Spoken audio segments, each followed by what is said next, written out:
आम्ही सगळ्या निवडून आलेल्या आणि पराभूत झालेल्या सर्वच उमेदवारांची आणि आमचे सगळे वरिष्ठ मंडळी यांच्याबरोबर त्यांना मार्गदर्शन करण्याकरता जमलेले हिशोब देणं, अमुक करणं, तमुक करणं याच्याबद्दल बोललो. आणि त्याशिवाय महापौरांचे इच्छुक ते विचारले गेले. माझ्याकडे यादी आहे की मी जरा तुम्हाला दाखवतो की महापौर पदाकरता इच्छुक आहेत आणि हे उपमहापौर पदाकरता आणि हे उपमहापौर करतं. आतापर्यंत 7 आणि 10 महापौर आणि उपमहापौराकरता नावं आल्यात. अजूनही काही मंडळी येऊन नाव देतायत, वाढवतायत. तर ते त्यांना सांगून आलंय आम्ही वरच्या मीटिंग मध्ये, कारण त्यांना आता पण इकडे समोर देताना हेजिटेट होत असतील तर मला वैयक्तिक भेटून. तर आता काही लोक भेटायला त्यातले 7 आणि 10 आहेत ते 10 आणि 15 होती असं काय जे होईल ते.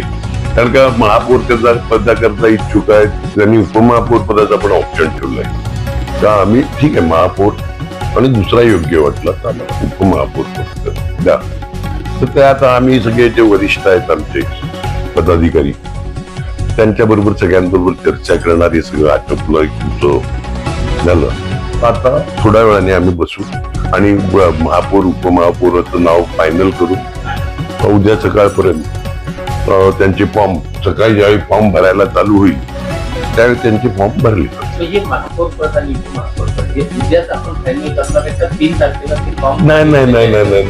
2 फॉर्म आम्ही भरू. 2 3 काय जी भरायची ती भरू आणि उद्याला जनरली डिक्लेअर करू. कोणता नेमका निकष आपण ठेवणार आहे? कारण विधानसभेच्या सगळ्या लोकांना आणि आता किती वर्षे आपण जी सत्ता उतरवलेली आहे, आपल्याला सक्षम विरोधी पक्षनेता होता. आता यावेळेस एक सक्षम विरोधी पक्षनेता आपल्या समोर असणार आहे. तर अशा वेळी नेमका कसा निकष लावणार आहे आपण माफ करतो? नाही, विरोधी पक्षनेता बसून द्या ना, त्यात काय मोठं आहे. विरोधी पक्षनेता बसल्याने आम्हाला काय फरक पडतो? तिकडे आमचे नगरसेवक काय कोणाचं याला घाबरतात तर चुकीच्या पद्धतीने वागतात. त्याच्यामुळे मला तो काही फरक पडत नाही विरोधी पक्ष नेता वगैरे. आयुष्यभर त्यांना विरोधी पक्ष नेता राहून दे. बघू चांगलं. आणि निकष एकच, सर्व जाती धर्म पंथ ती लोक लोकशाही मार्गाने एकत्रितपणे पुढे नेणारा आणि आपल्या नगरसेवकांची किंवा कार्यकर्त्यांची किंवा पडलेल्या उमेदवारांची काम, कारण का त्यांनी पण प्रॉमिसेस केलेले आहेत. आमचे जे काही पराभूत उमेदवार आहेत त्यांनी पण त्यांच्याकडे लोकांच्या डिमांड आलेल्या आहेत. त्यांनी पण सांगितलं की कुठे पाणी पाहिजे असेल, गेलं नसेल एखाद दुसऱ्या तिसऱ्या विभागात, कुठे रस्ता खराब झाला असेल दुर्दैवानी, आणखीन काय गटाराचं काम असेल, बाकी काय म्हणतात लोक, जे मागितलंय ते देऊ. त्याच्याकरता राज्याचे प्रमुख मुख्यमंत्री, दोन्ही उपमुख्यमंत्री, दुर्दैवानी एका उपमुख्यमंत्र्याचं दुर्दैवी निधन झालं, त्या सगळ्यांचे पालकमंत्री, या सगळ्यांशी मी ऑलरेडी बोललेला आहे. आम्हाला तुमचे कामामध्ये, लोकांच्या कामामध्ये सहकार्य मदत लागेल आणि कोणाकडेही सहकार्य मदत मागायला मला अजिबात लाज वाटत नाही. कारण का ते पण तिकडे बसलेले आहेत, ती लोकांची कामं करण्याकरता. आम्ही महानगरपालिकेत बसतो, ती पण लोकांचीच कामं करण्याकरता. शेवटी कॉमन इंटरेस्ट असल्यावर हे काय क्लॅश होत नाही. मी वैयक्तिक कामं तर कधी नेतच नाही. सर्व जाती धर्मांना घेऊन तुम्ही चालतो. यावेळेला कॅथलिक समाज किंवा मुस्लिम समाजाला आम्ही बसून ठरवू.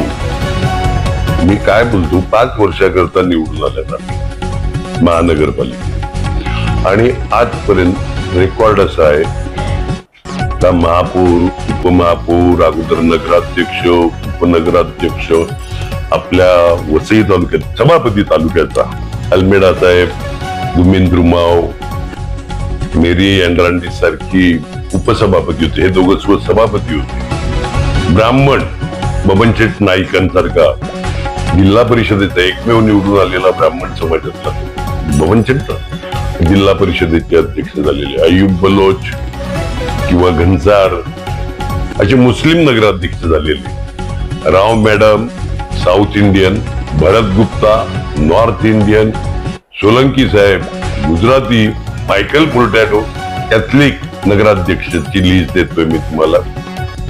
लक्षात आलं की नाही. पहिला स्टँडिंगचा वेळेस मग अफीफ यंगेस्ट मुस्लिम, पहिले उपमहापौर शकीरभाई मुस्लिम, त्याच्यामुळे चेअरमन राजेश पाटील माझे आमदार, ते पहिला सभापती झाले. जनरल जागेवर आदिवासी तरुण सभापती केलेला.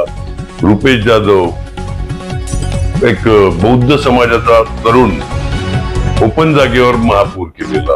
त्याच्यामुळे जात धर्म कृपया मला कुणीही शिकवू नका.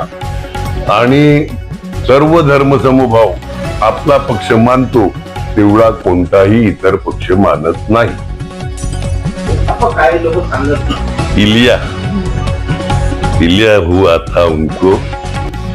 तर काय आम्ही एका भाषणात तरी बोललं का आम्ही कोणाला मिटवून टाकू. आम्ही आमची कामं सांगितली, आमचे उमेदवार दाखवले. जाती धर्माचं बोलले म्हणून तुम्हाला सांगतो त्या रंजना झालेकर सारखी एक आदिवासी स्त्री आम्ही जनरल जागेवर उमेदवारी दिली, आणखी निवडून आणली.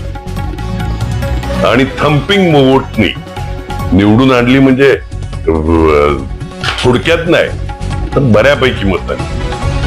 लक्षात आलं का. म्हणजे तिचा आदिवासी असण्यापेक्षा त्या स्त्रीनी कामं किती केल्यात ना ही लोकांनी बघितली. जात धर्म नाही बघितला आणि आम्ही पण जात धर्म नाही बघितला. नाहीतर त्या क्रायटेरियामध्ये पैसा, जात, धर्म हे बघितलं असतं तर कुठेच बसत नव्हती.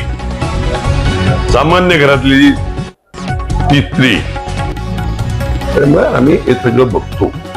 गेल्या वर्षभरात रिअल आम्ही नगरसेवकांना सल्ले देईल का रील करा, पण नुसते रीलच्या मागे राहू नका. केलेली कामांची रील करा. खड्ड्यांचं भूमिपूजन करू नका, गटरची भूमिपूजन करू नका. हा मोठं गटर बांधत असेल तर त्याचं करा, नाळाचं करा. बाकी 35 वर्षात पहिलाच न भरलेल्या खड्ड्यांची भूमिपूजन झाली. भूमिपूजन करून सुद्धा ते खड्डे भरले गेले नाही. म्हणजे रील महागात पडल्या ते लोकांनी ठरवलं. लोकांना अनुभव आला ना 1.5 वर्षातला.